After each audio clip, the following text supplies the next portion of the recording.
above as well as under the water. Sperm whales, schools of mobular rays, blue sharks find rich feeding grounds in the channels between the islands.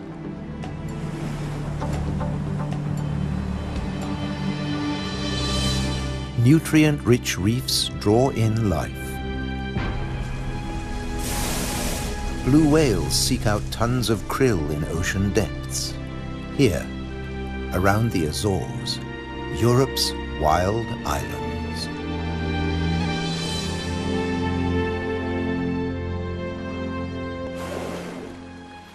A family of false killer whales cruise the ocean on the lookout for prey. A blue shark patrols alone. Shoalfish confuse single predators. But when they meet false killer whales, the water boils. An individual false killer whale dives down with its prey.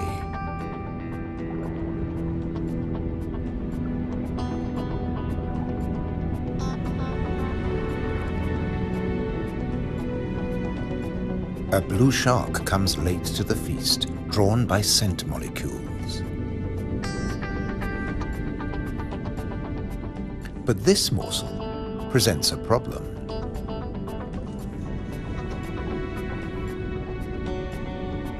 With jaws not made for chewing, it'll never swallow this tail fin.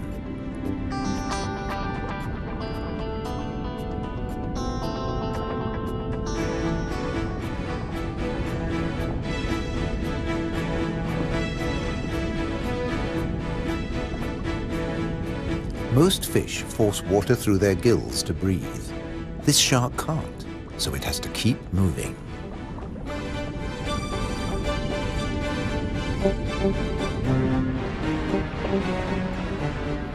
Near the surface, another blue shark is demolishing a tuna. This job its teeth can do: shake and take.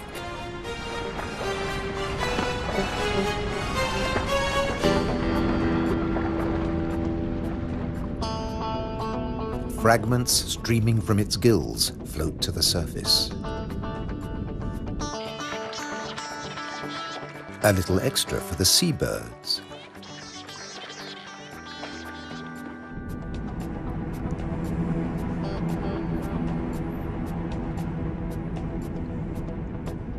Not all the remains go up.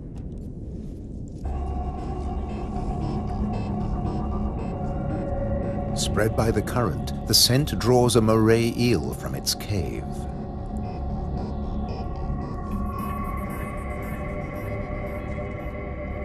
Sea bream, triggerfish, and painted combers are on its tail.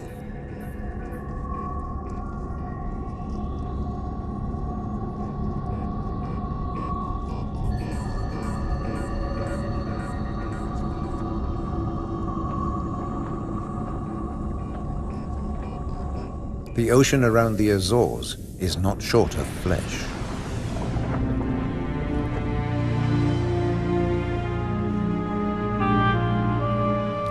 And yet above the water, the islands themselves have no large wild animals.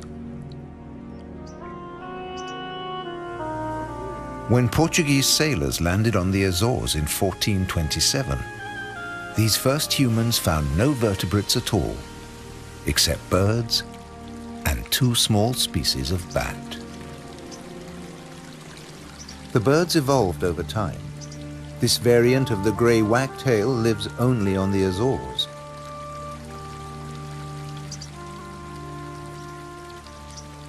With head feathers a different color from its European relatives. Whole islands have changed too. Santa Maria must have been much warmer once.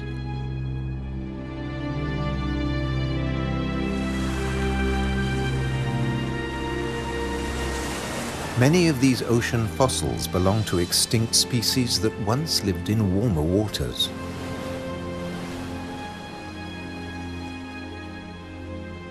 The water temperature may have fallen, but not the diversity of species.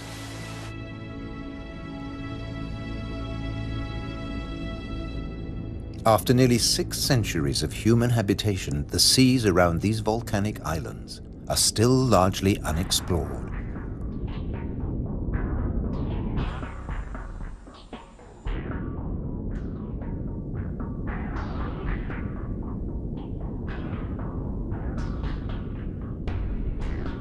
This is the world of the anglerfish.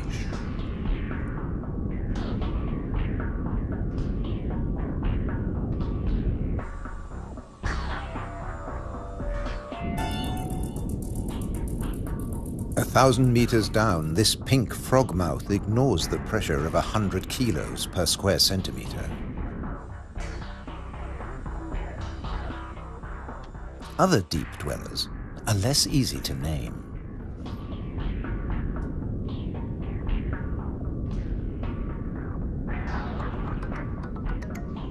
In the darkness, it's easy to underestimate your prey. It has to fit into your stomach.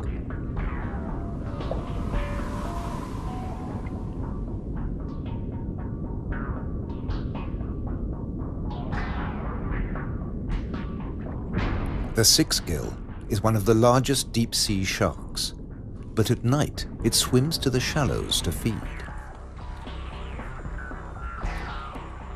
The spider crab lives in darkness. It has never seen this kind of light. Nor has its coral community. Beyond the scorpionfish and past the deep-sea sponges, there's an unknown world.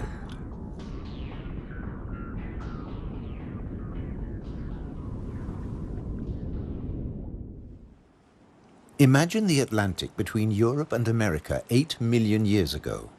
Pressure along the mid-Atlantic ridge forces the continental plates apart. Volcanoes pierce the surface on both the Eurasian and the American side. The Azores.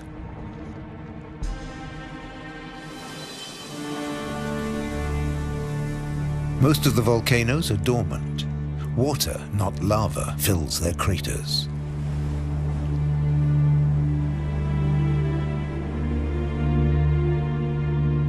Sometimes only crater edges rear from the sea, worn down by the elements. Spawned by the sea, there too they will return. For now, it's craters that dominate the landscape.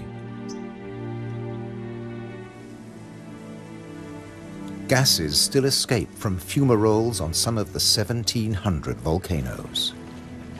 Heat brings water almost to boiling point.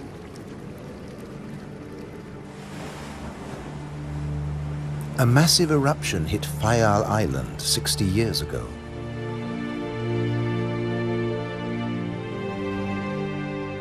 Humans couldn't live in this lunar landscape. Hundreds followed the sun to America. On the volcano's slopes, life had to begin again.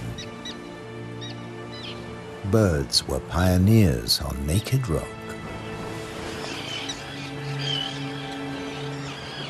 Wind and birds still bring seeds from over the sea. Some come floating in.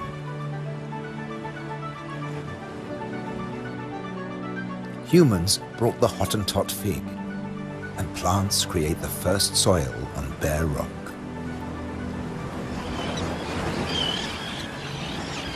An active volcano will destroy life. Dormant or extinct, it can create it, above and below the water.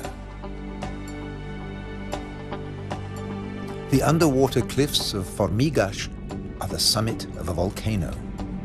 Overall, the waters of Europe's wild islands are home to more than 1,500 species. This is the spiny starfish.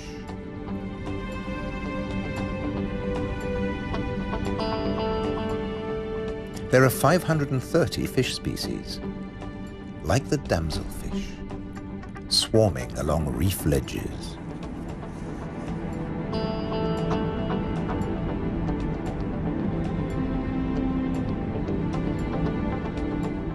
The grouper is a formidable loner.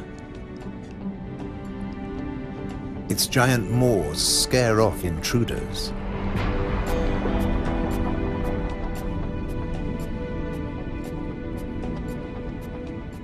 The barred hogfish is a lot prettier than its name. It's a protogynous hermaphrodite like its cousin, the grouper. It starts off female until it reaches a certain length. Then it becomes a male, aggressively defending its territory.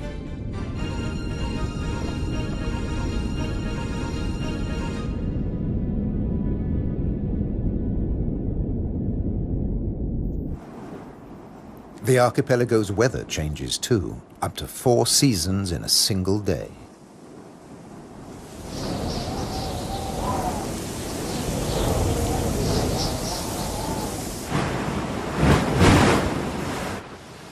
And when the winds blow above, down below, no one is safe. The storm surge tears into the sea floor. But turbulence won't deter European eels from their prey. They're adaptable, living equally happily in salt and in fresh water. This is just swell. Heavy surf stirs up food. For some, that means come out and eat. For others, take cover. The powerful grouper hides in his rock grotto.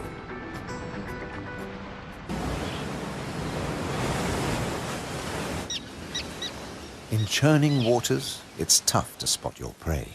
But the common terns have no choice. The first chicks have hatched, and they're waiting to be fed.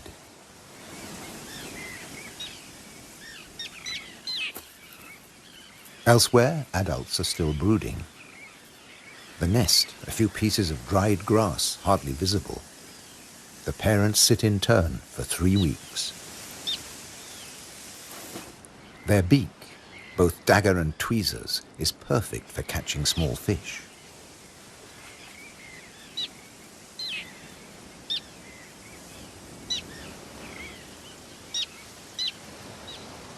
"3,000 pairs breed here.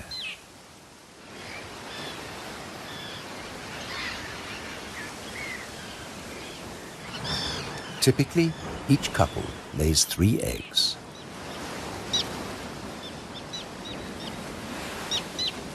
The chicks are fed for 4 weeks, till they can fly as well as their parents.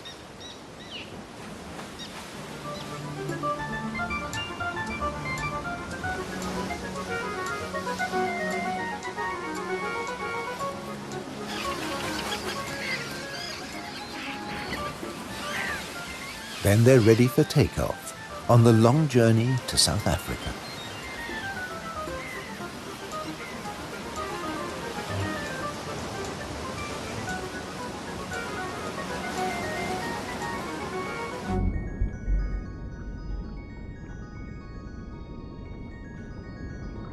Under the water, survival can depend on staying still, very still, like a wide-eyed flounder.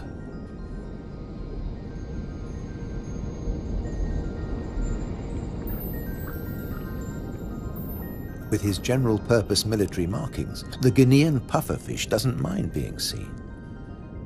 The Atlantic lizardfish doesn't bother with disguises at all. It simply shimmies into the sand.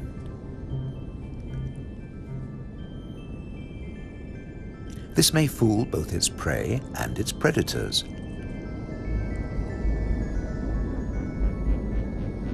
But it won't fool the pufferfish patrol.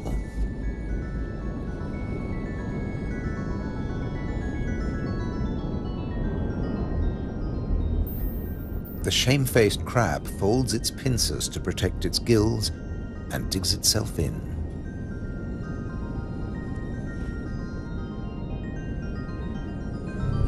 Leaving no opening for the plump flatfish.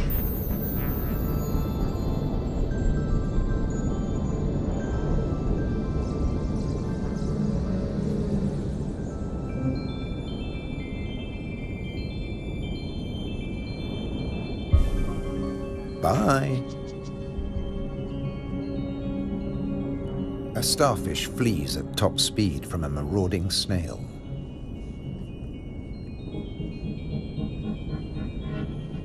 The Triton snail feeds mainly on echinoderms like the purple sea star.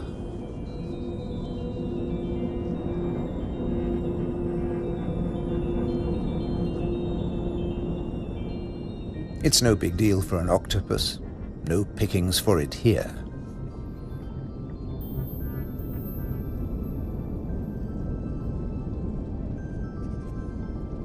Sacrificing an arm, the starfish gets away.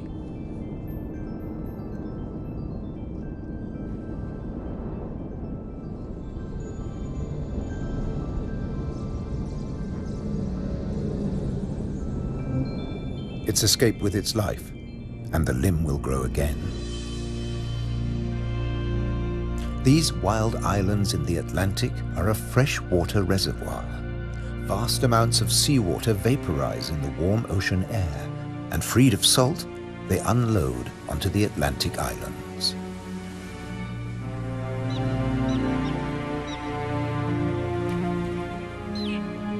The common tern flies between two worlds, fishing in the sea and in the lakes.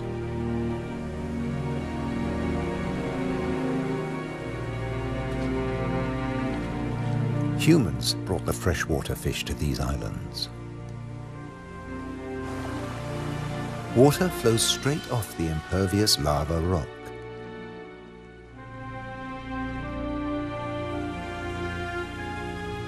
But peat moss sucks up huge quantities of water like a sponge,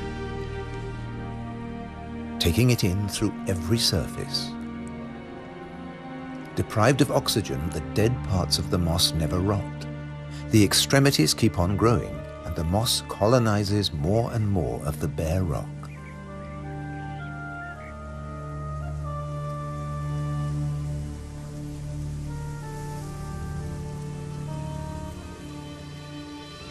Just beneath, more than 270 caves pierce these wild islands, dark and cold. Perfect for isopods, crustaceans that have their breathing organs in their legs. Or for cyanobacteria, a life form that has existed for nearly 4 billion years. Cooling lava drops create amazing shapes. Shark's teeth. It's a hollow, secret world, just waiting to be filled. Past the undersea threshold of the Azores, it's permanent night.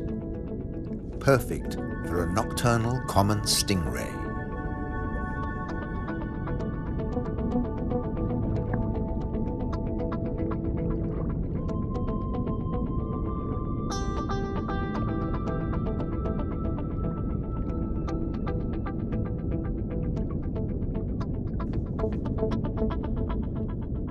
It's not alone here. Sliding over the cavern walls, unicorn shrimp. In the camera light, combers and scorpionfish snatch at their prey.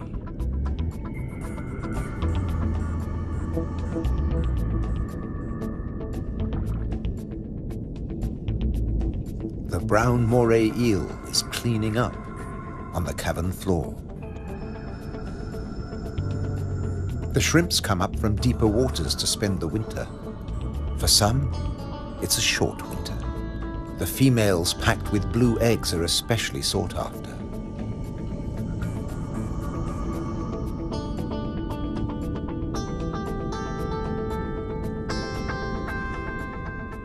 The shrimps also live off crustaceans, their own species. What's left of the moray eel's dinner?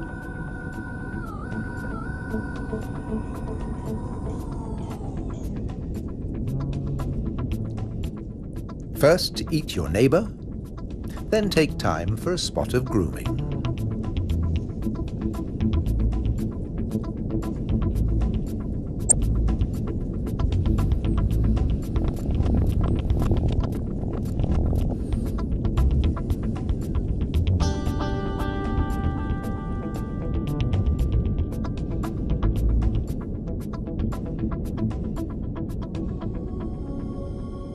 Nearby, on the rocks, an octopus with a human face reaches out.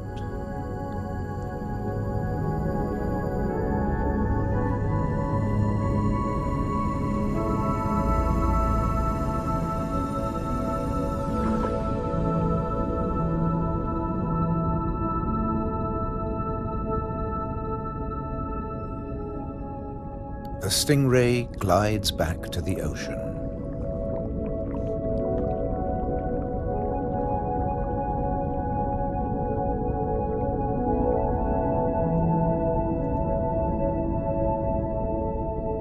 Passing the hundreds of bristleworms growing in front of the cavern.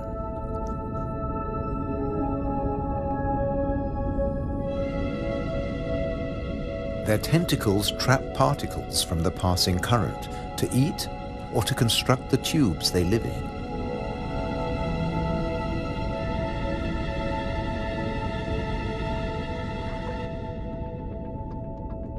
Deeper down is a mysterious place, a rare sight in the Azores, a garden of soft corals. They don't make chalk exoskeletons like their tropical cousins.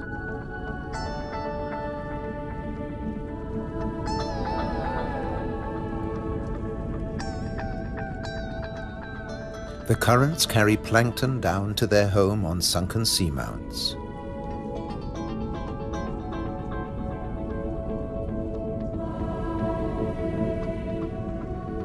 The venomous buried anemone is active only at night.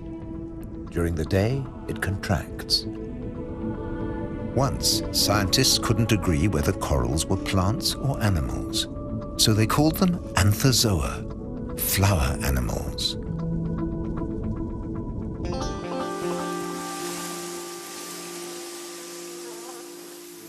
No doubt about these. All the flowers on Europe's wild islands arrived from somewhere else. Hydrangeas came from Asia.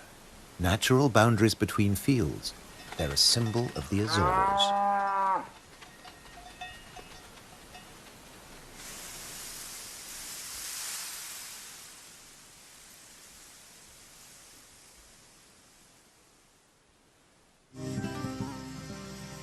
Hundreds of stone walls create hundreds of microclimates for the vines the settlers brought in the 15th century.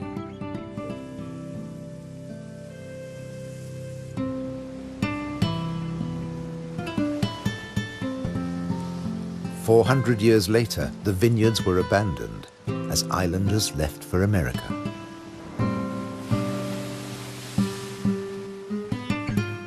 The stone walls became a playground for Madeira lizards. They were brought here by seafarers too. Azores wines are now fashionable again.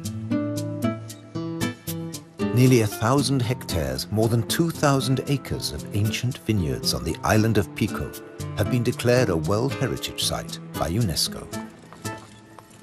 The ruts of ox carts, once the island's only transport.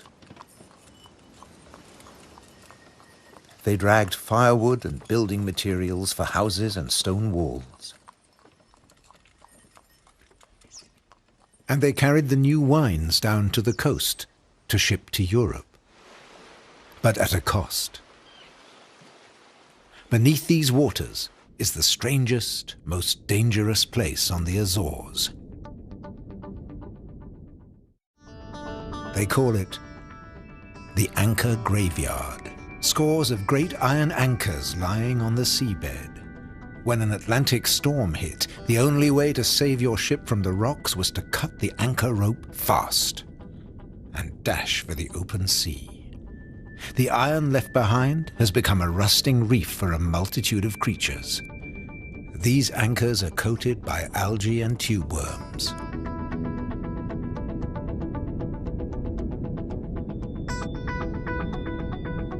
A shark's outline protects hiding fish.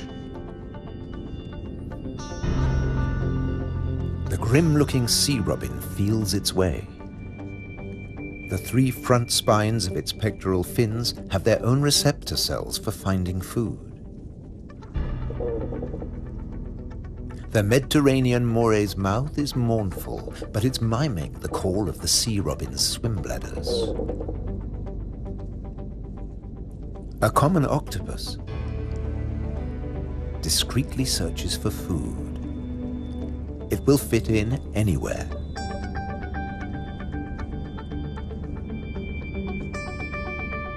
While bearded fireworms clear up the corpses in the anchor graveyard.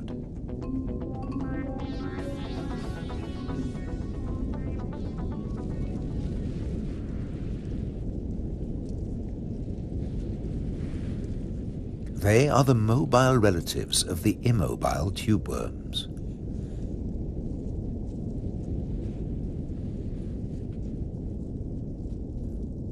The octopus has found another spot to test its camouflage skills.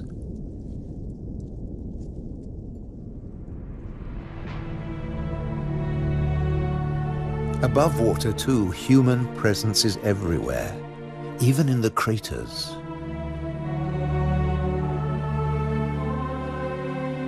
Any straight line means a wall, one that protects the grazing horses and cattle.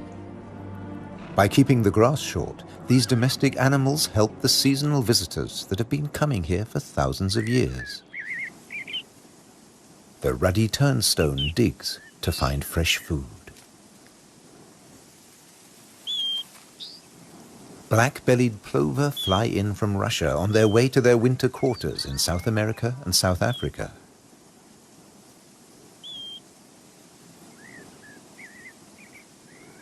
The ruddy turnstone drops in from the Arctic. The northern wheatear arrived from Canada via Greenland. The American pipit drifted in from North America. The blackbird? Well, it's here all year round. It's an endemic variety. The male is darker and glossier than its mainland cousin. Birds have to transport their own weight. A little body can be a big advantage on a long journey. But weight doesn't matter to other migrants. They're supported by water.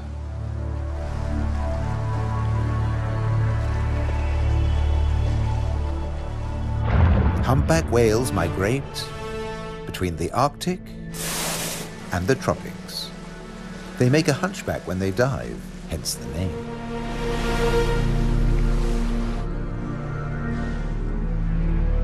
A pod of fin whales, the blue whale's closest relatives, the two species can interbreed. They swim back and forth between Arctic and subtropical waters.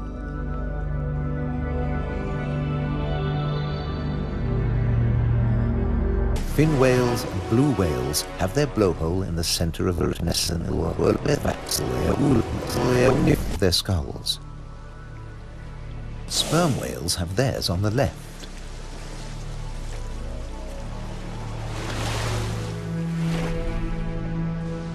Baleen whales spend long periods sieving krill and plankton from the waters of the Azores.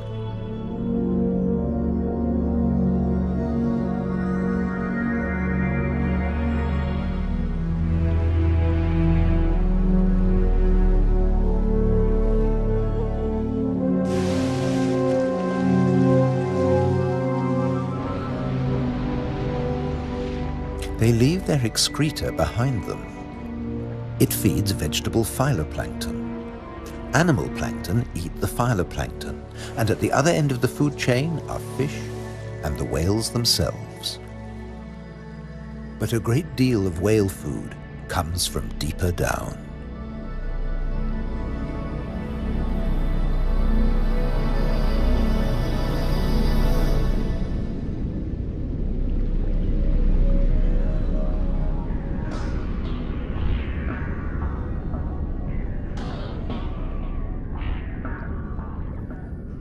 Meanwhile, not all the creatures of the eternal darkness are permanently banished to the depths.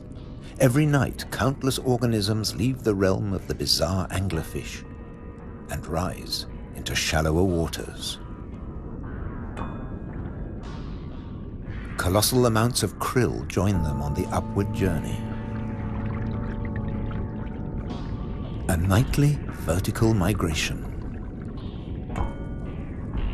Salps and bioluminescent comb jellies illuminate the greatest movement of biomass on Earth.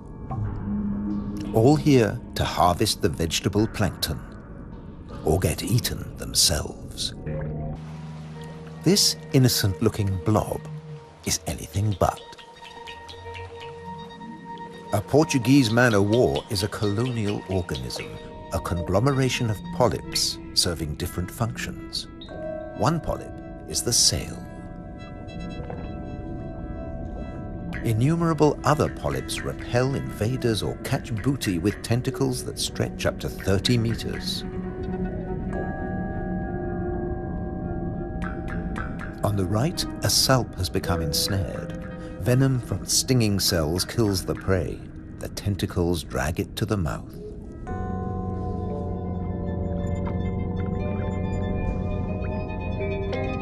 Salps are tunicates or sea squirts, more closely related to us than to jellyfish. Delicate bands of muscle rhythmically contract, pumping water through the salp's body, filtering its food.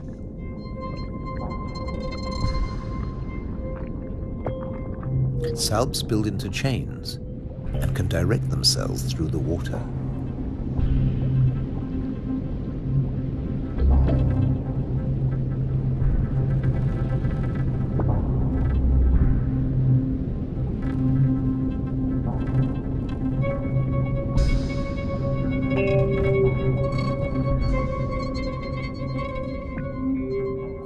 A chain can be up to a meter or longer.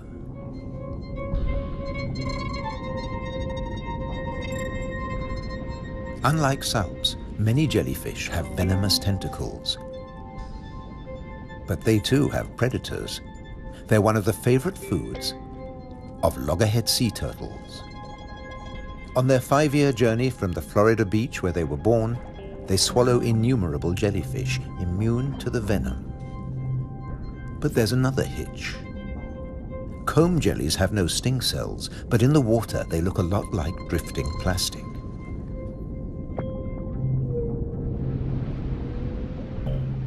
And that's the problem. The turtles try to eat plastic, and it kills them.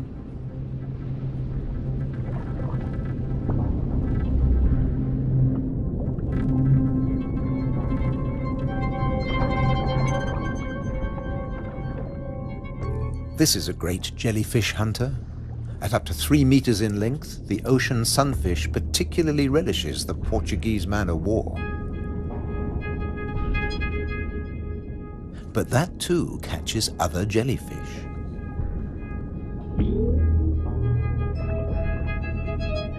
The sunfish can dive. This heaviest of all bony fish tears its prey apart in the depths.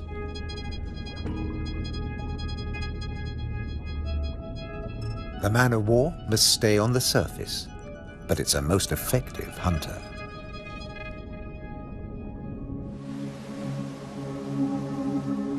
The Cory's shearwater also has a successful strategy, at least in its familiar world.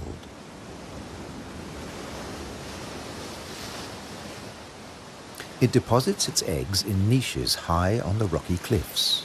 No surf, no high tide can reach its young. But now they face a new danger.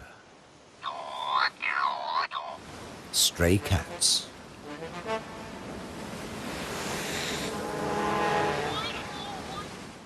The female shearwater laid a single egg in May. Pity there's only one. Looks like a bad strategy now. They can't adapt to an unwanted gift brought by humans.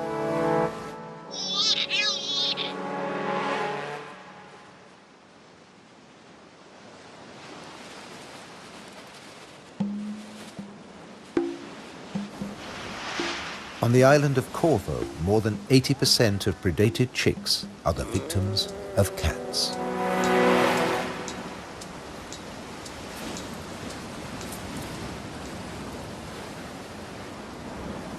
There's nothing the adult birds can do. They spend the whole day out over the sea.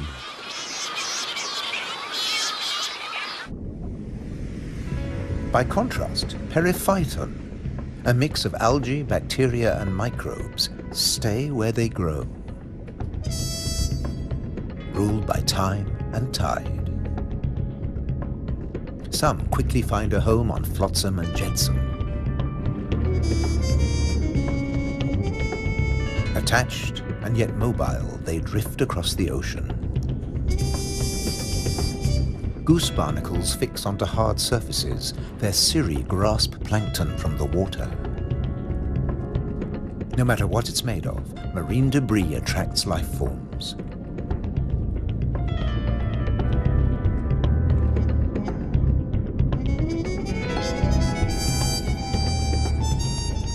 One of the ocean's fastest swimmers likes to stay close to flotsam, the mahi-mahi.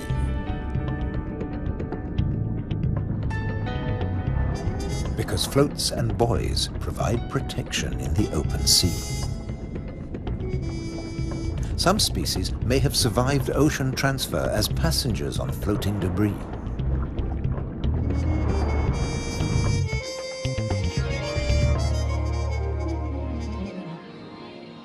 When shearwater breed, dusk brings a deafening chorus.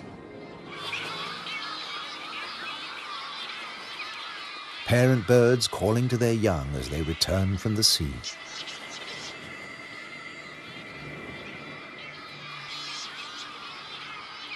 The birds recognize each other's cries. 75% of all the world's shearwaters breed in gigantic colonies on the Azores.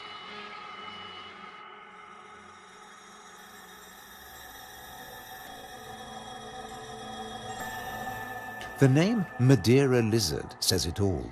This creature originated on a distant island. The Madeira wall lizard is very common on the Azores. It's one of the few reptiles found on these islands, and it's very fond of nectar. Invertebrates and vegetable matter complete its diet.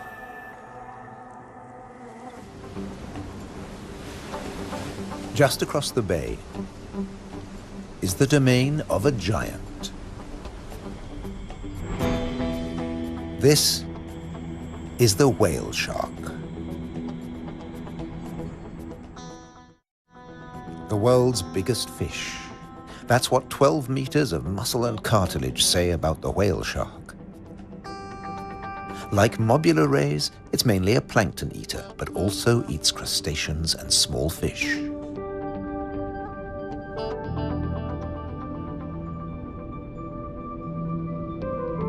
The rays' rolled fins on their foreheads direct the plankton into their mouths.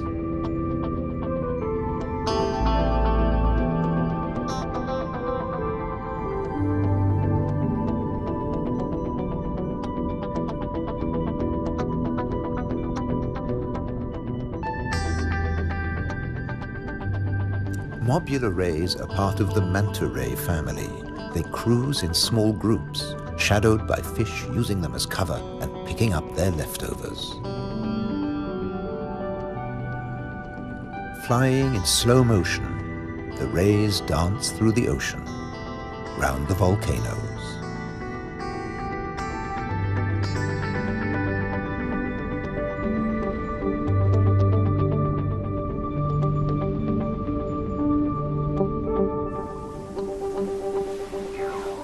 High above, there's something stirring on the cliffside.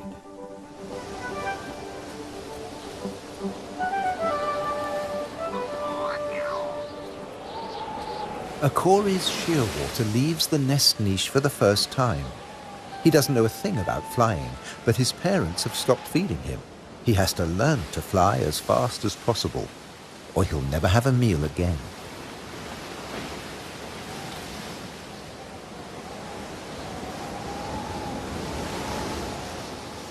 He needs a takeoff point with a fair wind.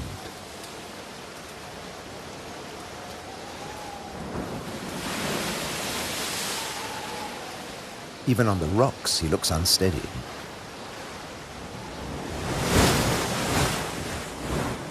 A fellow shearwater learns the difference between flying and falling.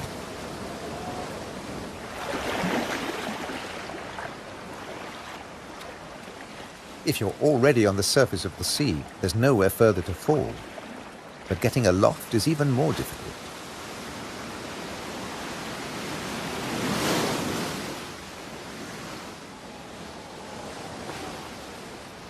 Wings over water. That's the right idea.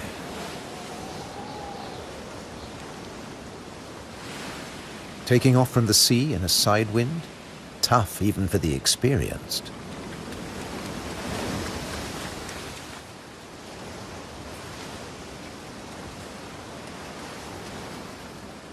It's now or never. Pluck up your courage. Embrace the wind and off to South America.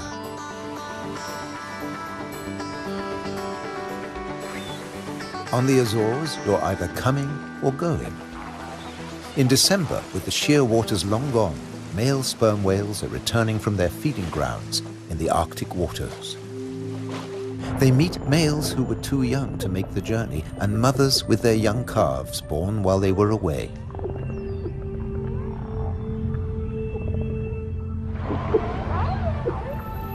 While the mother dives for food, her calf stays on the surface. It'll be 2 years before he dives with the group.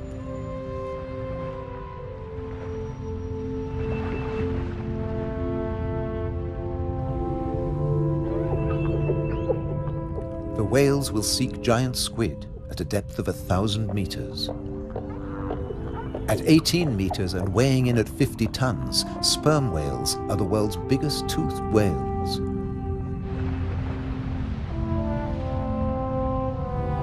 The calf will remain alone for up to an hour, defenseless against a possible attack by killer whales.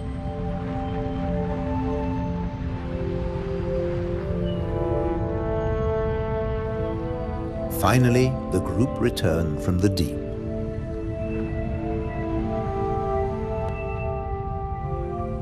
The calf is once more under the protection of its mother.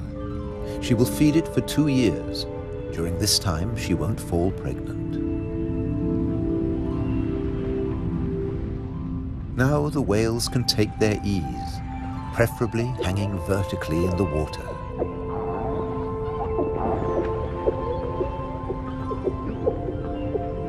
Someday the calf will join the long migration to the Arctic, before returning to Europe's wild islands, the Azores.